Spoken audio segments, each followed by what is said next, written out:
हेर्नुहोस् नेपालमा चाहिँ घन्टीमा भोट माग्दै आउनु भएको छ।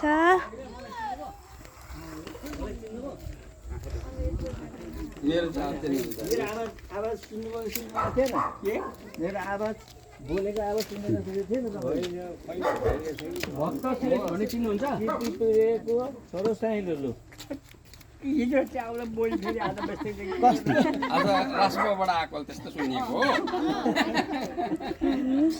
अब यसपाल हामी घन्टीलाई भोट माग्दै आएका बुवा म मान्छे ठिकै। अब यहाँ सुन्नुहोस् उर्लाबारी भए पनि 1 नम्बर क्षेत्र भए पनि 2 नम्बर क्षेत्र भए पनि जताबाट भए पनि घन्टी बजाउने यसपालि है। यसपालि युवाहरूलाई दिनुपर्छ साथ। हामी पनि एमाले हो। एमाले छोड्यौँ अब यसपालि चाहिँ अर्कोचोटि अब राष्ट्रपालले साथै दिएर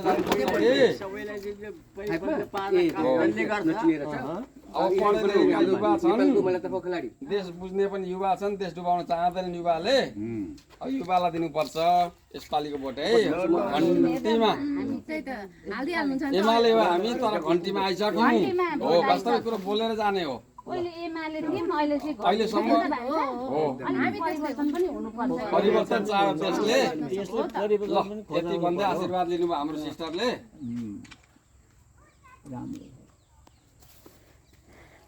टिका लगाइदिनुहोस् उहाँलाई चाहिँ बहिनीलाई। बेला भएको छैन बाबु अब त्यस्तै हो हामी। मेरो पनि त्यही हो भने जस्तो नि। हामी टिको लगाइँदैन यसपालि जितपछि अनि काम सकेपछि विजय गरेर टिका लगाउनु। ल विजय जुलुस लिएर हामी आउँछौँ। ल हाम्रो सिस्टर देशको गहना पनि हो नि, फेरि हेरिराख्नु यस्तो मात्र नि फेरि तपाईँहरू त नि देशमा देशको जुन राखेर लाग्यो नानीहरू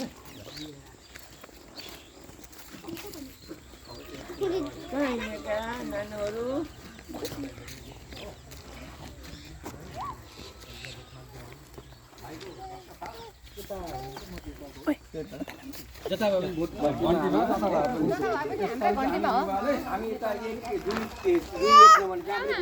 घन्टीमै आएको